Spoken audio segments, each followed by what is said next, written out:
Welcome back to Pilots Watching Pilots, the show where we watch pilots of your favorite TV shows. Mike, what do you got? Today we're watching Freaks and Geeks. We're taking you back to September 25th, 1999. This show was set during like the 1980-81 era, way back in the day, but it seems timeless. It takes you through the high school experience in such an obscure way through a cast of characters that we can all relate to. It was created by Paul Feig and Judd Apatow. So Ryan, let's just jump right into the episode because we've got a lot to talk about. Break it down. Let's talk about the episode, Mike. Honestly, it was a little bit all over the place for me. It wasn't a bad episode, but it wasn't good either.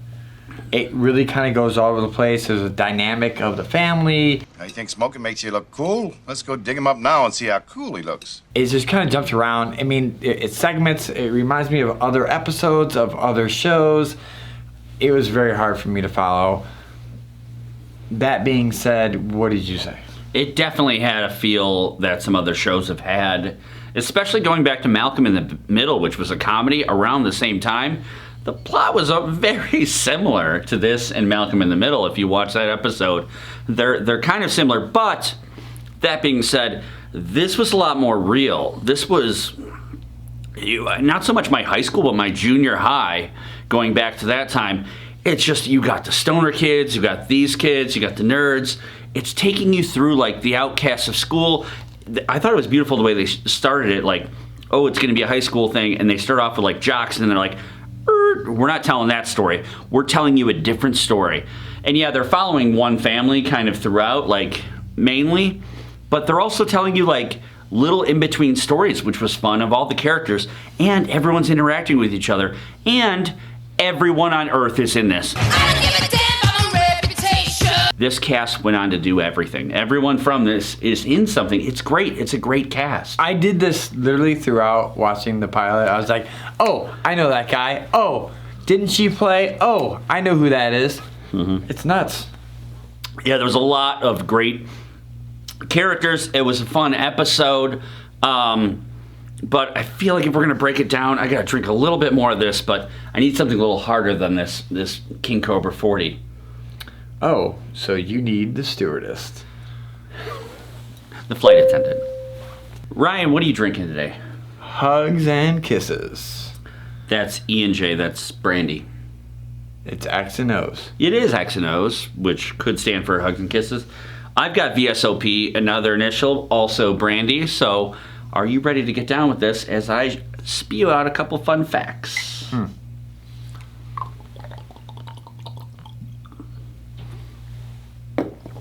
Oh, yeah. So, the beauty of this show, lots of the lines were improvised. They didn't think this would get picked up. So they wrote the pilot episode as a self-containing episode that it could have ended and it would have been fine. That would have been the end of the series. It would have been the end of that. It ended, and that could have been fine for them because they weren't sure they were going to get picked up. Another little fun fact, in the beginning, you could see James Franco and Jason Segel rubbing their eyes before they take the shots in the pictures in the intro because they're trying to make themselves look more stoned. 14 of these cast members went on to do Undeclared after this. Judd Apatow liked this show and liked this cast so much, whenever he gets an opportunity, he puts them in any of their films. As you can obviously tell between everyone that's in this, Martin Starr, Busy Phillips, every person went on to do a ton of Judd Apatow projects, and they're all like hilarious and fun together. It's good that people all like work together and enjoy working with each other. And lastly, the funnest fact of them all, Jerry Messing, who was in this briefly, not in this pilot, but he's in the show briefly. He is the person from the Tips Fedora meme. If you've ever seen the Tips Fedora meme, that's him, memed in real life. M'lady. It's time for our final thoughts here. What did you think? I don't know, folks. I mean, it was hard. I mean, it wasn't awful. But there's a lot of storyline there, and there's a girl, there's a guy, there's a bunch of nerds, gets a girl, they're in a dance, then it turns to fantasy.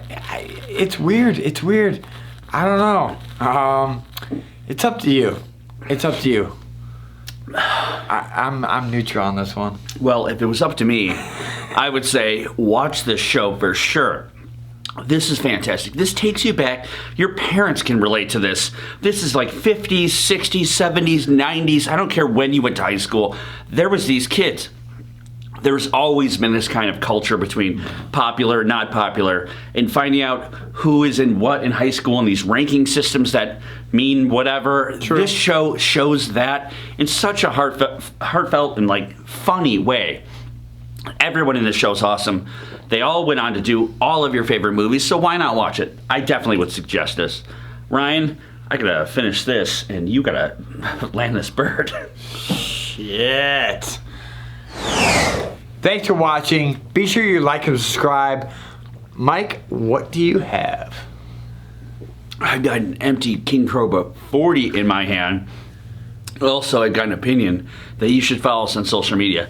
It's probably the only way you're going to find out what episode we're watching next week, unless Ryan spoils it. Do you know who Tori Spelling slept with on the set of 90210?